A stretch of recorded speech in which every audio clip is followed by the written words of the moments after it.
sickle. Bleeding saints and forest witches, the past unburied, the books unsealed, the old celebration returning.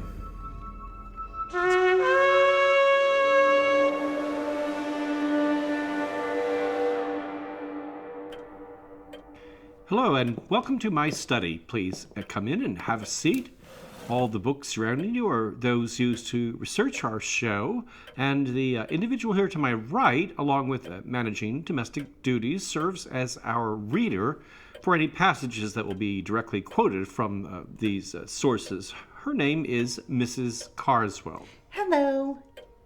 Well, it's been a while, and I suppose we should wish our listeners a Happy New Year. Yes, Happy New Year. Though, given all that's been going on, that's a dubious proposition. However, it is nice to get back in the swing of things and to have Mrs. Carswell back to help after her trip home over Christmas. And then we had another late Christmas once I got back. More or less. Yes, we ended up having a sort of surprise gift exchange. I was completely surprised. I'd already gotten the Christmas bonus before I left, so to see you'd actually made me a gift. I had no idea you could make things like that. It really wasn't that complicated. We'd done simple sand castings when I was in school, and the design was just lines pressed into damp sand. It's very rudimentary, as Minoan art tends to be. That's the reason I chose the design. But in silver, and it's fairly large. It must have been expensive. Oh, I should explain that Mrs. Carswell's talking about a silver, well, it's not exactly a medallion because there's nothing for hanging it. It's just a decorative disc. A roundel is what it's called. That was the description of the artifact I copied. It was an embossed roundel from a Minoan tomb. But with a bee design. Well, yes, that seemed appropriate. It certainly is, but I don't know how you did it. I mean, you must have needed all sorts of special tools and equipment. There was leftover sand from a masonry project in the basement, but I did have to order a little tabletop casting furnace. I wanted it for another project anyway. I did end up ordering special casting sand after reading up on it all a bit more. But the silver! Well, to tell the truth, that's what happened to the missing candlestick you were wondering about on Thanksgiving and melted it down. Oh, well, it was still a sacrifice. I had leftover silver. It just seemed a shame to waste it. You mean you cast something else? Well, we don't need to go on and on about the gift I made. What else did you make? We should talk about the gift you gave me. I guess that was also a sort of a casting project, too, the candle. Oh, no, we don't use molds. We dip, the traditional way. But it's beeswax from your family's hives, going way back. It's an interesting idea. You should explain it to the listeners. Oh, well, of course. It's called the year candle because this is a family tradition that we've had for generations. Every year on New Year's, we make a set of candles. 12 candles. For the 12 months, right? Yes, and the wax used mostly comes from what the bees produce that year, but we also melt in wax shavings from each previous year. Mother keeps a whole cabinet of candles. There are 175 now, going back to 1846. That's 7 generations. Oh, that's pretty incredible. Your family certainly has a lot of special traditions. Yes, and that's 525 bee generations, since there are about 3 life cycles per year, and since we're using 10-frame hives, about 20,000 each. 24 hives, that means those candles represent the work of 252 million bees. Oh. I didn't just do that in my head. We figure it out together every year. Well, I really appreciate getting my very own year candle, especially now that I know what goes into it. You can burn it however you want, but you can follow how I burn mine if you want it to last a year. That's the traditional way we do it. You don't have to do the meditations, of course. Looking into the candle flame, I presume? Yes, It doesn't have to be every night, but certain nights. In our family, certain nights are more important, like New Year's Eve, of course. Then there are the dreams that come. Since the candle represents the collective wisdom of 252 million bees, you know there's something to it. 250 million bees can't be wrong. No, I wish they were, though. The New Year's dream I had wasn't good. Well, it's not surprising, given the year so far. No, it didn't have to do with anything outside. It was about this place. There was blood right here in the library. A huge puddle. I think things will be fine here. I believe our Mr. Petrovich problem has been resolved in your absence. I didn't even tell Mother about the dream. I didn't want to worry her. I hope she doesn't listen to this one. I wouldn't worry about people listening. I think we're losing listeners even as we speak. Oh. This chatter going on and on. Sorry. No, so to get started, episode 62, Waxworks.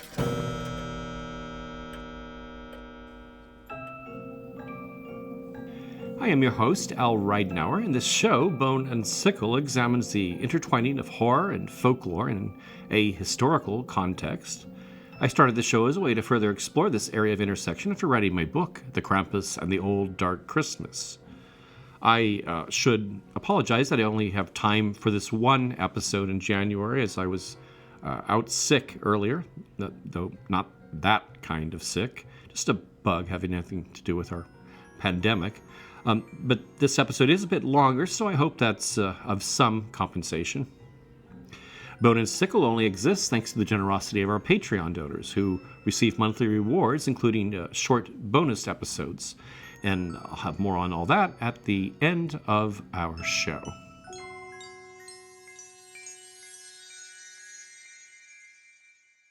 Do you dare to spend a night of terror in the Wax Museum? You can't tell the living from the dead. You have nerve enough. Come down these stairs with me to the Black Museum. Nightmare in Wax. Ladies and gentlemen, It started the museum is now open. You will meet some of the most Around this chamber of horrors, cannibals, you will see them. poison, Terror in the Wax Museum. There's a Waxworks museum here. I haven't seen one since I was a kid. Come on. There are more Wax Museum movies than you might think. 127, actually, according to a book that came out last year, Wax Museum Movies, a comprehensive filmography. And nearly all are in the horror genre, of course, thanks to the uncanny nature of these figures. Seeming as if they should move and speak and look us in the eye, they're like a recently expired corpse, causing dread somehow. Not by what they will do, but what they suddenly cannot. She is beautiful. She's almost alive. Are they flesh and blood, or are they wax? Are they alive, or are they dead? She's lovely. Perhaps it's not surprising that this strange existential fear has often been literalized in films that blur the line between wax figures and corpses. The most famous of these being the 1953 Vincent Price production, House of Wax. Though I really shouldn't call it that, since there was no such thing as a Vincent Price film, or Vincent Price as we know him at the time. This was his first horror role, here playing the proprietor of the Waxworks Gallery in Gaslight Era, New York. The end will come quickly, my love. There is a pain beyond pain. And Don't think it's a spoiler at this point to reveal that his figures are created by covering murder victims in wax. It's Kathy's body under the wax. I knew it. I knew it all the time. There are hints of the Phantom of the Opera in the story too, with the wax masking flesh that's disfigured rather than dead. And its big draw, of course, may have been the 3D, as the film was the first color release to use that technology. Ironically, the success of the technique must have been something of an uphill battle, as the film's director, André de Toth, had no ability to perceive the effect himself because he was blind in one eye. The fresh talent of Price, atmospheric setting, and this technological gimmick all may have contributed to whatever effectiveness the production had as a horror film. But there's also something in the institution of the Wax Museum itself and its history, as we'll see, something that inclines everything toward horror. I guess that's what people want or what they expect from wax museums, as Mr. Price's character declares upon reopening his museum. I'm going to give the people what they want. Sensation, horror, shock. Send them out in the streets to tell their friends how wonderful it is to be scared to death. While House of Wax is the best known in this genre, it's not original. In fact, it's a remake of the 1933 film Mystery of the Wax Museum, a short 75-minute feature which coincidentally also makes use of cutting-edge technology of its day, that is Technicolor's early two-color process, which produces imagery that leans heavily into the pinks and aquas.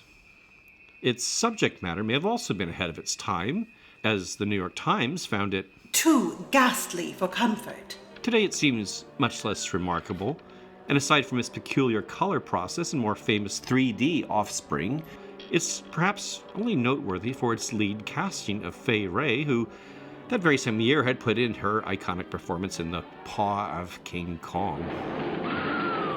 The success of the 1953 film, at one point it was actually to be parlayed into a television series, though it never took off, with the pilot episode ending up repurposed as a theatrical release in 1966 as Chamber of Horrors, an unlikely tale of a pair of wax museum proprietors who also happen to investigate grisly crimes.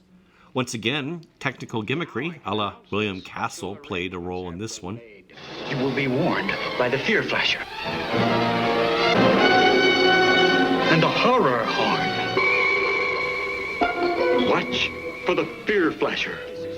Listen for the horror horn in Chamber. The wax-covered corpse motif shows up again and again over the years in a segment featuring Peter Cushing in 1971's Amicus horror anthology, The House That Dripped Blood. And then again in 1973's Terror in the Wax Museum. But this corpse under wax motif is not the only one driving wax museum movies. Do you dare to spend a night of terror? Other frequent themes are stories of overnights in wax museums ending in madness or death, or of supernaturally animated figures, as in the very first example of the genre, a British short from 1907 called The Professor and His Waxworks. One universal of all the Wax Museum horror films would be the presence of figures representing notorious criminals and tyrants from history, with those from French history particularly prominent. Off the heads of the French aristocrats, they named it after the French Revolution. So of course we'll be looking at Madame Tussaud, whose life was uncomfortably intertwined with the horrors of revolution and the guillotine. But we won't be starting her tale in France or in England, but Bern, Switzerland, where she was born as Maria Grossholz. They'll keep referring to her as Tussaud just to avoid confusion. Actually, her connection to public executions could be said to extend back further than the Revolution, as the occupation of her father and grandfather was recorded in tax ledgers as executioner and knacker. A knacker, by the way, is one who removes carcasses or sick animals from farms and public lands, hauling them off for rendering. So, not really a high-status position or an auspicious start. And furthermore, in her memoir, written in 1838, it's recorded that during military service, her father was so mutilated with wounds that his forehead was laid bare and his lower jaw shot away and supplied by a silver plate. But in fact, Herr Grossholz died 2 months before Tussaud's birth, and actually it was this that set her on her course, as her widowed mother then sought work as a housekeeper to one Philippe Courtius, a modeler in wax who's said to have some connection to her training in the medical field, possibly crafting wax anatomical teaching models. Marie soon began assisting the master in his workshop and affectionately adopted the term uncle to refer to him, though it's actually widely speculated that he was, in fact, whether this was known to her or not, her biological father. In 1765, Curtius, along with his housekeeper and young assistant, were invited to France by Louis-François, the Prince of Conti, who had been impressed by waxworks exhibited in Bern. Curtius quickly established himself within a community of artists supported there by the prince. Through these social contacts, figures like Voltaire and Benjamin Franklin were soon visiting the workshop to sit for sculptures or to have life casts taken. And exhibitions of figures such as these, or Curtius's very popular tableau of the royal family dining together in Versailles, offered the public a sort of access to famous contemporary figures even more immediate or real in some ways than what's provided by today's photojournalists. But what really distinguished these shows was a presentation of the infamous alongside the famous, displaying figures such as the scandal-ridden charlatan and hypnotist Anton Mesmer, or the provocatively reclining figure of Louis XV's mistress, Madame du Barry, the latter, which was mechanized with a subtly heaving bosom, and is still displayed in Madame Tussaud's London under the name Sleeping Beauty. Dating all the way back to 1765, this is the oldest figure in their collection. While Curtius initially showed his work at fairs, he eventually established his Salon of Wax, as it was called, on the Boulevard du Temple, nicknamed the Boulevard of Crime, thanks not to the prevalence of pickpockets or robberies, but to the countless melodramas presented in the theaters packed in along the street. In this thriving entertainment mecca, also hosting magic lantern parlors and next door to Astley's Circus, a venue for equestrian and commedia dell'arte performances, Curtius's Salon of Wax quickly became a standout attraction. As an adult, Tussaud took over more of Curtius's enterprise, developing her own contacts along the way. One was Louis XV's sister, Madame Elisabeth, who was eager to learn wax sculpture in order to craft religious figurines and votives. Tutoring Elizabeth in his skill, Tussaud and Curtius gained access to the royal family itself. But as revolution fomented in Paris, ties with Versailles became a mixed blessing at best, and a good deal of Tussaud's memoir describes the dangerous years she spent navigating those waters. Once the monarchy was abolished and September massacres began, Tussaud was compelled to show her allegiance by documenting, in these days before photojournalism, the victories of the Republic. And this could be grisly work. Tussaud's memoir, which is curiously written in third person, describes a scene involving her friend and the Queen's household superintendent, Princess de Lamballe, who just met with the guillotine.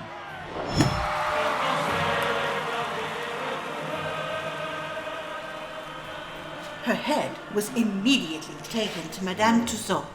The savage murderers stood over her, while she, shrinking with horror, was compelled to take a cast from the features of the unfortunate princess. The features, beauteous even in death, and the auburn tresses, although smeared with blood still in parts, were unpolluted by the ruthless touch of her assassins, and shone with all their natural richness and brilliance. Eager to retain a memento of the hapless princess, Madame Tussaud proceeded to perform her melancholy task, whilst surrounded by the brutal monsters whose hands were bathed in the blood of the innocent. A more reserved eyewitness account from the French National Archives and quoted in Hector Fleischmann's book The Guillotine in 1793 describes Curtius creating a wax model from the severed head of Madame de Saint-Amarante. He made up the face with a posthumous smile, rendered her beautiful and charming. And 2 days before the storming of the Bastille, the mob was said to have broken into the Salon of Wax and stolen likenesses of the Duc d'Orléans and the finance minister Necker in order to stage a mock funeral in the streets. Other stories have Tussaud's imperishable wax heads marched about on pikes once the original heads from which they were molded began to fall apart or were destroyed through abuse. During these same years that Tussaud and Curtius created waxworks associated with the terrors of the Revolution, their collection grew to include not only aristocratic figures of scandalous reputation, but the low-born criminals whose deeds fascinated the public. These were segregated into a room Curtius had dubbed the Vault of the Great Thieves. When Curtius died in 1794, Tussaud inherited this collection and the concept of a segregated display dedicated to human villainy.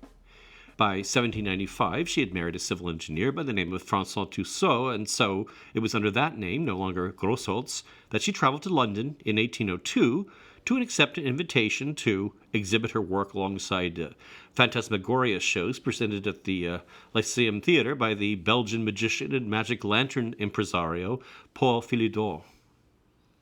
Unable to return to France thanks to the Napoleonic Wars, for the next 3 decades, Tussaud mounted temporary exhibitions throughout London, Edinburgh, and Glasgow, and figures of a darker nature and her work associated with the terrors of the Revolution she continued to show in a segregated space, initially advertised rather innocuously as The Separate Room, or The Second Salon. A space she rather demurely and ironically described in handbills as Inadvisable for ladies to visit. By 1835, when the show finally settled in its permanent London home on Baker Street, the Separate Room had acquired a more exciting name, one embraced as an enduring metaphor of the English language. The Chamber of Horrors. Tussaud's tableau of Jean-Paul Marat murdered in his bathtub, and the heads of revolutionary figures like Robespierre displayed on pikes and cast directly from originals that had tumbled from the guillotine, at least according to her memoirs and all Tussaud's promotional materials ever since. These were soon supplemented by other historic villains from Britain and the continent, and by the mid-1840s, another prize artifact was added, a weighted guillotine blade obtained by Tussaud's sons on a Parisian relic hunting trip from the grandson of Charles-Henri Sanson, the executioner of Louis XVI, and probably another 3,000 poor souls. And for nearly a century, this gruesome artifact was displayed at Tussaud's alongside a full-scale recreation of the dreaded device. My name is Monsieur Guillotine. I've invented a wand. During the French Revolution, a certain doctor invented a labor-saving device to take the place of the headsman's Ivan the axe. Terrible, So Attila the Hun, successful was this Lizzie machine Borden, at cutting off the Lucretia hair. Borgia, Bluebeard. Poisoners, stranglers, stabbers, rippers. I'm going to give the people what they want. In the Wax Museum. Horror, shock, Terror. horror. Sometimes the London-based satirical magazine of the day, Punch, is credited with coining Tussaud's term, Chamber of Horrors. And while that's not true, the magazine did devote a fair amount of ink to decrying the public's fascination with gruesome crimes and public executions and what they called London's Murder Mania. insisting this is all fueled by the work of Marie Tussaud, whom they referred to as a Wax Witch. The publication featured a cartoon of children playing with figures labeled as Murder Dolls, representing Tussaud's waxworks. The article accompanying the cartoon sarcastically praised Tussaud's sculpture of Maria Manning, recently executed alongside her husband Frederick, as the result of some murderous love triangle, using these words. Never did assassination look so amiable, so like a quality to be introduced to the bosom of families. Like murder dolls for kids, that is. The wax murderess, nonetheless, remained in the Chamber of Horrors for a record-breaking 122 years. And all the while, Madame Tussauds energetically fed the Victorians' appetite for murder and mayhem, updating displays as new crimes were committed and striving to add authenticity in intriguing ways. While it may have worked in France, Tussaud's artists couldn't always wheedle their way in with the British hangman to make castings directly from the faces of executed criminals, nor could they sculpt from life while their subjects sat in prison. And visual reference was hard to come by, as drawings and photography were not permitted in courtrooms. But, not to be deterred, Tussaud's grandson John devised an ingenious solution, a working camera rigged inside the bowler hat he wore to trials of those they would sculpt. The desire for greater authenticity also extended to the acquisition of artifacts related to the crimes. In our gallows episode, I mentioned Tussaud's obtaining from hangmen the rope used and even clothing worn by the convict, but there were many other examples. For their tableau dedicated to the murderess Mary Piercy, the museum acquired the blood-drenched stroller she used to transport her victims, and the contents of the blood-spattered kitchen where the deed was done. On opening day in 1890, the Piercy installation drew some 30,000 visitors. It was also during the Victorian era that a rumor surfaced that Tussaud's offered a financial reward of some sort for anyone brave enough to spend the night in the Chamber of Horrors, a motif eagerly embraced in plays and stories and films for years to come. Do you dare to spend a night of terror? Now, to be clear, exhibitions of wax figures for entertainment is not something that began with Madame Tussaud. Already in the 1700s, there are mentions of waxwork shows in London, including the clockwork figures advertised in 1740 handbill as the moving waxworks of the Royal Court of England. This exhibition of 140 mechanized figures was assembled by one Mrs. Mary on Fleet Street, which seemed to become a popular location for such attractions. And even earlier, by 1710, Fleet Street was the home of the more long-lived Mrs. Salmon's Waxworks. Contemporary advertisements for this attraction again suggest that clockwork animation played a large part in Salmon's shows, mentioning the Turkish seraglio in waxwork, the fatal sisters that spin, reel, and cut the thread of man's life. An old woman flying from time, who shakes his head and hourglass with sorrow at seeing age so unwilling to die. Nothing but life can exceed the motions of the heads, hands, eyes, etc. of these figures. There were also depictions of criminals like the famous highwayman Dick Turpin and other darker tableaus, anticipating those that would later be found in Tussaud's Chamber of Horrors. Charles I on the scaffold is mentioned in the handbill, as well as the rites of Moloch, or the unhumane cruelty with the manner of Canaanite ladies offering up their firstborn infants. Also illustrated were fantastic legends, including Margaret, Countess of Henningberg, lying on a bed of state with her 365 children, all born at one birth, and baptized by the names of John and Elizabeths, occasioned by the rash wish of a poor beggar woman. The legend here, attached to Margaret of Hennenberg since the 14th century, involves Margaret insulting a passing beggar and mother of twins by suggesting that the infants weren't fathered by two different men. A curse uttered by the offended woman results in Margaret birthing 365 mouse-sized babies, and they're all placed into some sort of vessel and baptized before dying shortly later, is the male half being christened as John, and remaining females christened as Elizabeth. The grotesque or salacious also inspired Mrs. Salmon's waxwork scenes, including Hermonia, a Roman lady whose father offended the emperor, was sentenced to be starved to death, but was preserved by sucking his daughter's breast. Also to be found on Fleet Street in the 1790s was Rackstrow's Museum, though more of a public cabinet of curiosities, including taxidermy and bones and busts, mummies, shell mosaics, and the like. It did also feature wax anatomical models, including a full-sized female figure equipped with glass veins that demonstrated the circulation of the blood, while the heart and lungs beat and inflated realistically.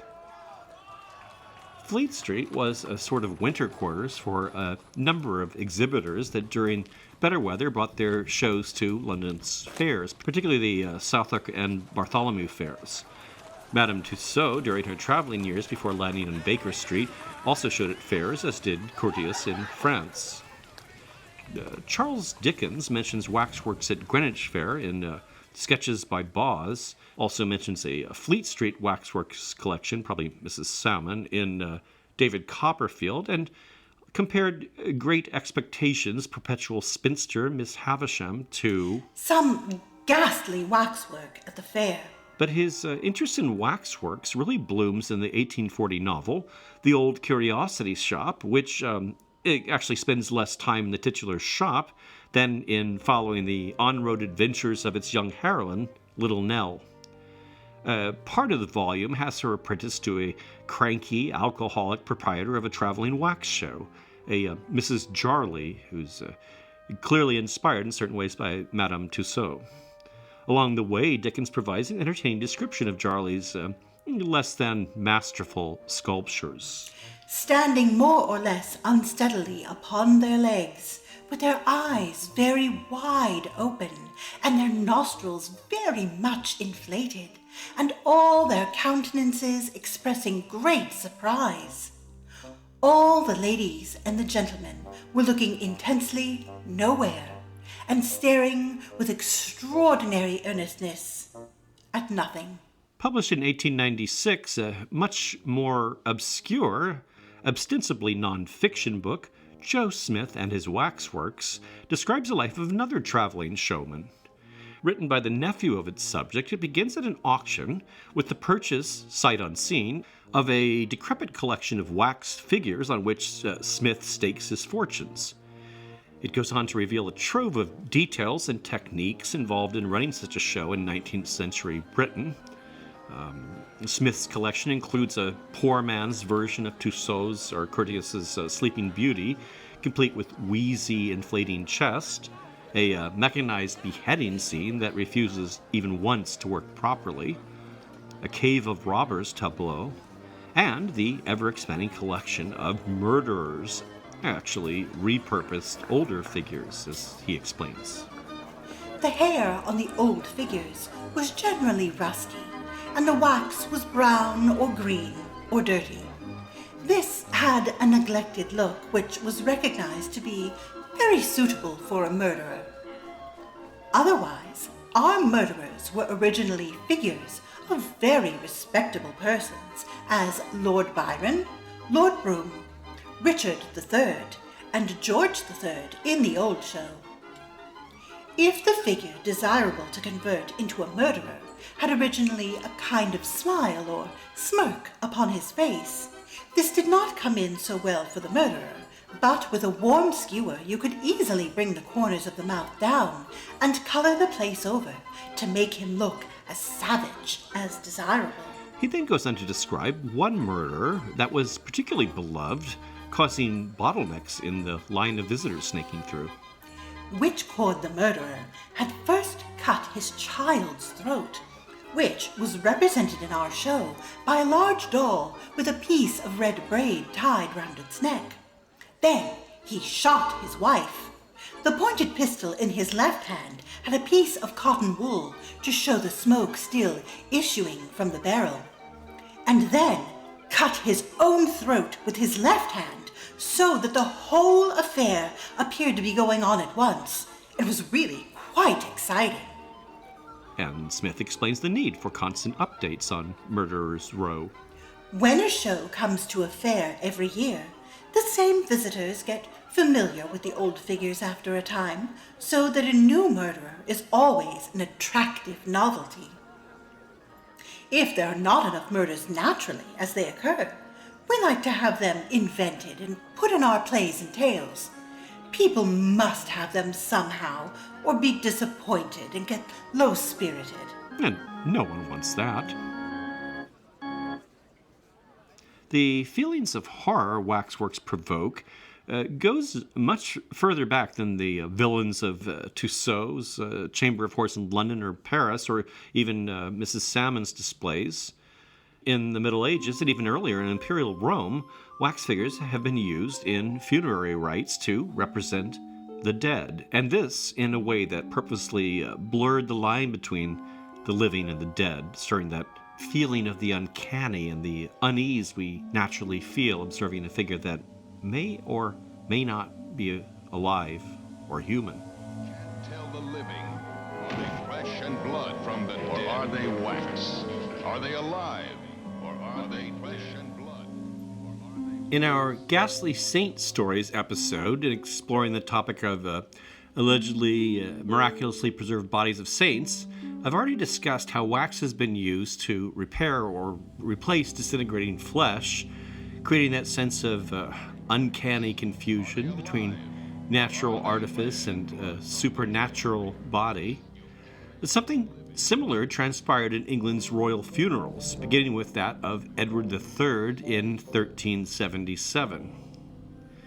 Slower modes of transportation for nobility coming in from throughout the land for the occasion, and the lack of modern embalming required that recumbent effigies of wax and wood were displayed in processions in place of the perishable corpse. By 1680, with the death of Charles II, the practice had changed, with the king less deceptively, if that's the right word, represented, not as reclining in death, but as sitting up and wide-eyed. After their use in funerals, these effigies were deposited in the crypts of Westminster Abbey into something similar to a wax museum, England's first in that case. Sacristans, pleased with donations collected from visitors to the crypts, soon seemed to have played a role in enlarging the collection beyond heads of state, so that by 1805, figures like that of Admiral Nelson were being created, not necessarily for funeral use, but as a draw for visitors. As less reverence was attached to this collection, many of the figures fell into disrepair, and the collection received the nickname The Ragged Regiment. Though they've been restored since, their decline in the 19th century might not have been the worst the effigies endured. During the Blitz, for safekeeping, they were hustled off to Piccadilly Tube Station in what must have been quite a surreal scene.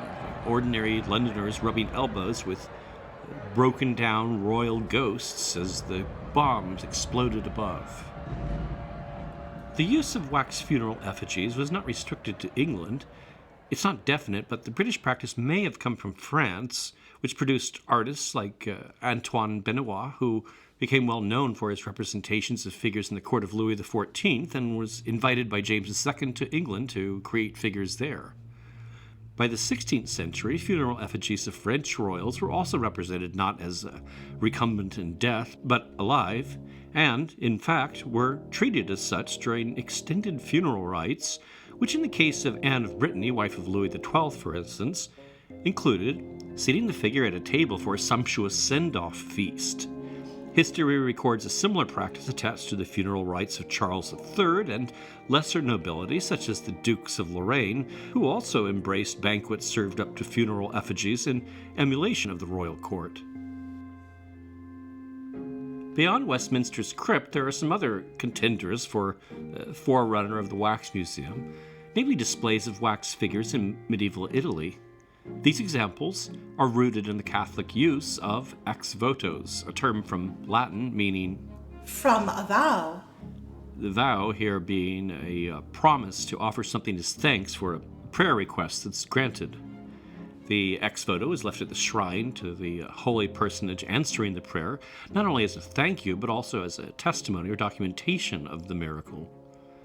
These, by the way, are called gratulatory ex votos, from a word related to congratulations, so for something that's already happened, but there are also propitiatory ex votos, which are given before the fact when requesting divine favor rather than after.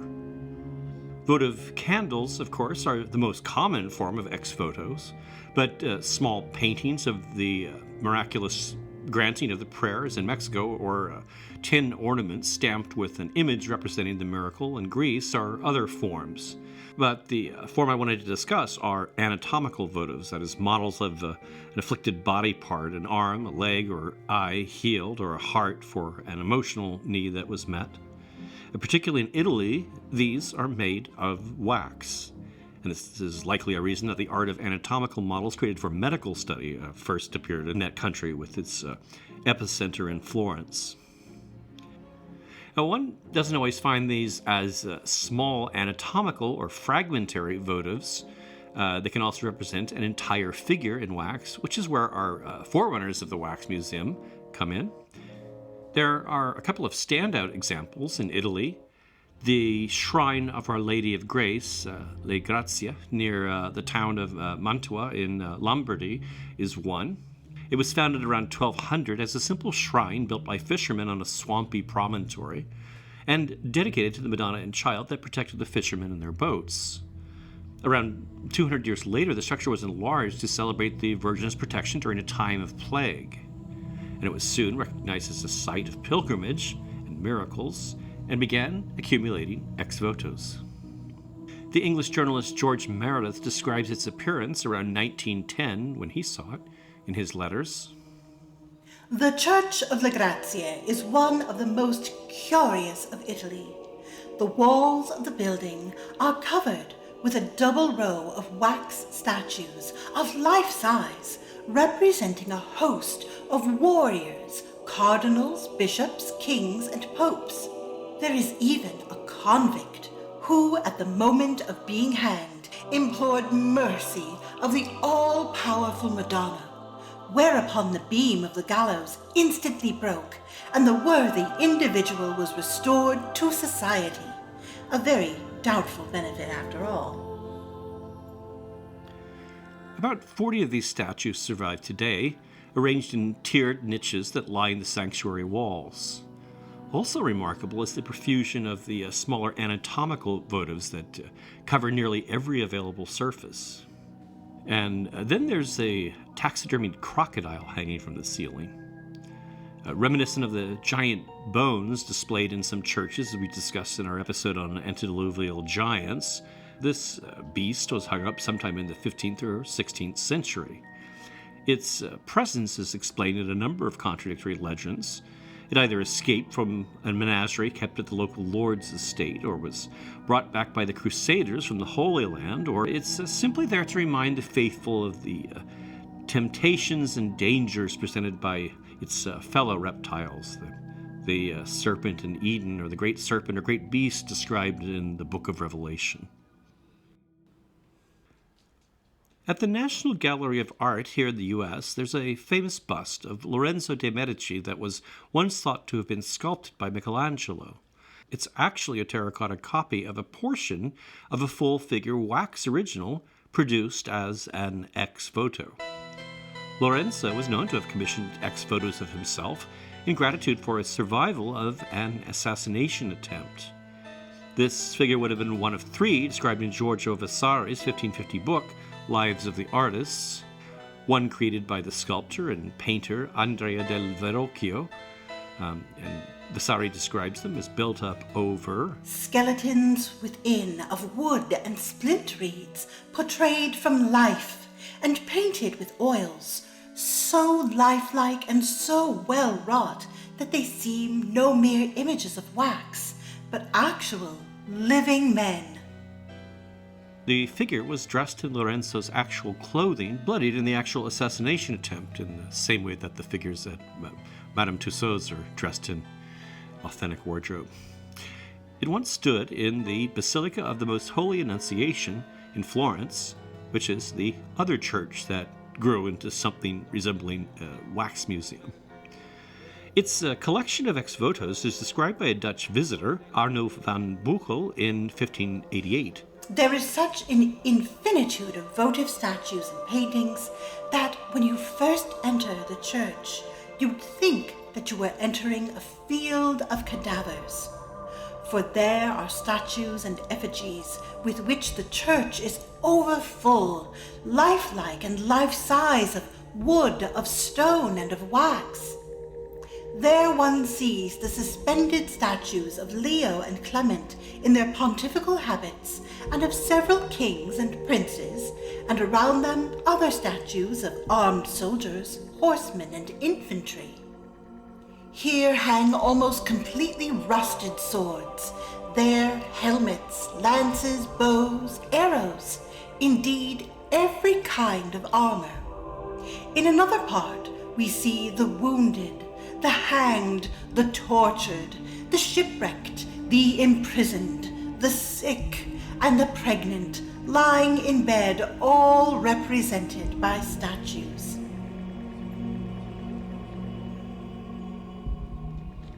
As with the assassination echoed in Lorenzo de' Medici's bloodied clothing, all these chamber of horror type tableaus represent the predicaments from which the commissioners of the votives were divinely rescued.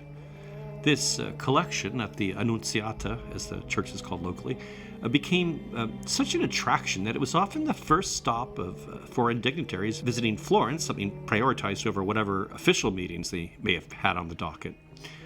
And it wasn't just aristocrats, knights, and clergy that were remembered in full-size votive figures, as the church also displayed tens of thousands of small anatomical votives left by the lower classes. Built in 1250, the Annunziata drew pilgrims thanks to a miraculous painting of the Madonna, now displayed at the entrance. Legend has it that the artist found himself unable to complete the work when it came to tackling the divine face, but awoke one morning to find that angelic hands had completed the task for him, giving the painting miraculous powers, I guess. By 1447, the accumulation of votives was so great that scaffolding was erected to accommodate them, and by 1448, they'd begun hanging figures from the ceilings. Already in the 14th century, the Florentine poet and novelist Franco Sacchetti wrote, "There have been placed and hung so many images that if the wall hadn't been reinforced with chains a little while ago, they would have been in danger of coming down altogether with the roof." Regarding the whole thing as rather absurd, Sacchetti remarks upon two particularly bizarre votives: a wax image of a cat whose return was sought by its owner, and one of a cask of wine, the latter representing a gift made by a female parishioner to the caretakers of the church on their urging. The request or prayer that this votive came along with asked that the woman's husband remain oblivious to the disappearance of the cask, which was given without his knowledge or permission. Eventually, this massive accumulation became a nuisance in a number of ways, including the occasional figure crashing to the ground during worship services. They were eventually moved from the sanctuary, first to a side courtyard, then to a special cloister built to house them. By 1630, a Florentine by the name of Ferdinando Mancini was assigned to manage the problem. And in a report, he remarks that the bodies of the figures, which were made of wood and paper mache, since only the hands and heads were made of wax, which is a common practice, that these bodies were broken, worm-eaten, chewed by animals, collapsed in on themselves, and in some, fallen apart. And that the frames inside were worm-eaten, and the skeletons of wood out of which they were made therefore fell. As a result, some 20,000 votives were disposed of. Some were given to artists who might salvage materials from them, including melting down heads and hands for candle wax, while others were just burned in an immense and weird bonfire. By 1786, the Holy Roman Emperor Leopold II decided the whole thing had become a disgraceful distraction, and all the figures, sadly, were removed. These removals and bonfires must have caused great consternation among the Florentines, as the votive figures were regarded as much more than sculptures.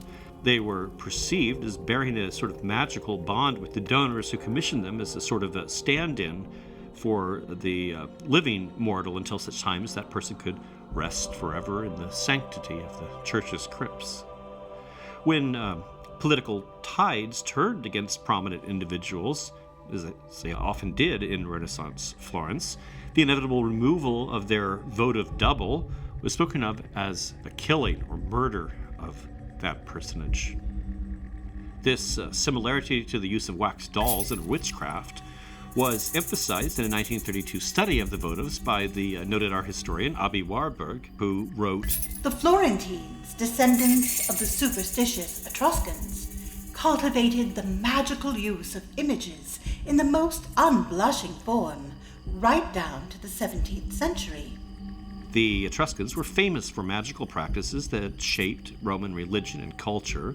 Among these, the practice of divination from animal organs and other rites known in Rome collectively as the Etruscan discipline. And archaeologists have uncovered in Etruscan digs small models of heads and ears and eyes and organs that seem to have been offered with magical intent, similar to Catholic votives. Wax dolls discovered in Etruscan tombs have likewise been interpreted as magical devices representing individuals to be cursed and sent to their own graves. All of which contributed to Arnobius, the 4th century Christian writer, declaring of Etruria the home of the Etruscans. Etruria is the originator and mother of all superstition. That sentiment is embraced by the 19th century folklorist and seminal neo-pagan writer Charles Godfrey Leland, discussed in our Southern Italian Witchcraft episode. That is, in his 1892 book, Etruscan Roman Remains in Popular Tradition, which laid the groundwork for his more highly influential 1899 volume, Aradia, or the Gospel of the Witches. The Romans inherited the Etruscan notion that magicians might use wax images in their craft. Horace, for instance, has Canidia, a model for all later witches of Western literature, burn wax dolls in his satires. But the magical wax artifact more central to Roman life would be the masks used to represent the dead. Patrician families in ancient Rome kept in the atria of their homes collections of wax images known as imagines maiorum, or images of the ancestors. Used in funerals, these were either sculpted or cast directly from the face, were removed from their place of honor in the home, and worn by family members or actors employed as professional mourners to impersonate the ancestors, whom the deceased would soon be joining. I come to bury Caesar, not to praise him. The evil that men do lives after them. The good is often... As with the European kings and queens we've mentioned, a wax effigy played a role in the funeral of Julius Caesar, as described by Appian of Alexandria in his Roman History. Behind Mark Antony, while he's delivering his famous speech, somebody raised an image of Caesar himself, made of wax. The body itself, as it lay on its back on the couch, could not be seen. The image was turned round and round by a mechanical device, showing the 23 wounds in all parts of the body and on the face that had been dealt to him so brutally. Sounds kind of like something from the Chamber of Horrors, doesn't it? Speaking of, I haven't quite finished Tussaud's story. The woman had quite a run, continuing to sit at the museum kiosk well into her 80s and finally dying in 1850 at the age of 89. Her sons took over the business, which was sold to a group of businessmen in 1889, while other relatives, including her great-grandson Louis, launched unaffiliated businesses bearing the family name. The London Museum suffered a serious setback in 1925 when a fire broke out, consuming the entire top floor. A contemporary account from The Guardian describes the aftermath. The floor of the Waxworks show was a dismal mass of burned embers mixed with the churned and sodden remnants of garments and accessories. The wax figures had simply disappeared in the streams of molten wax through which the firemen waded as they came upstairs. A bright spot amid the devastation was the survival of a talking parrot kept in the museum. At first mistaken for a wax model, it's reported that when discovered by firemen, the bird began to speak, uttering the words, "This is rotten business." When day is done and shadows fall, I dream of you. But it wasn't the end of Tussauds. Of course, they're still around. There's 21 of them all over the world, but it's now owned by a conglomerate in Dubai, and not quite the same. And an end of sorts, some actually truly rotten business, did go down in April of 2016. Without public comment or fanfare, after 168 years in London, Madame Tussauds forever closed its historic Chamber of Horrors. In fact, all their outlets no longer include this iconic element. London's Chamber of Horrors has been replaced by an interactive Sherlock Holmes experience. Of course, even that is now closed in our currently sad COVID-riddled world. But I won't leave you on such a tragic note. We'll end with a more pleasant full circle back to Vincent Price and a bit of life imitating art or art imitating life. The song you've been hearing could fit that category. It's Vincent Price singing over the end credits of the 1974 film Madhouse, in which he plays a sinister actor, as he had just the year before in 1973's Theater of Blood, reciting, Lend me your ears. I come to bury Caesar, not to praise him. Oh, now we're really in a kind of feedback loop. Then there was that other moment when a wax figure imitating an actor in a film was replaced by an actor imitating a wax figure. Vincent Price relates the story in a 1982 interview. Didn't you substitute for a waxwork and frighten Yes. daylight? One time they decided to do a gag, and they took my wax figure out and put me on a thing and brought me in. And I was standing there with a syringe in the house of wax. And as the crowd came around, I moved around like this and squirted water in the face of the lady. She thought she'd wet her pants. It wasn't at all. And from that same interview, one final and somewhat recursive memory involving Madame Tussauds. It's a happier memory. Let's remember Vincent Price remembering May 27th, 1969. Well, you know, Christopher Lee and I were born the same day. He claims 10 years later, but that's a lie. And Peter Cushing was born the day before, 26th of May, and Christopher and I was 27th of May. Well, one time I was here doing a film with both of them, and I thought it'd be kind of fun to have a party. So I looked around for a place, and I found a marvelous place was the Chamber of Horrors in Madame Tussauds. And we had a birthday party there. It was wonderful fun. You couldn't tell who were the actors. Vincent Price. Bless you. Thank you.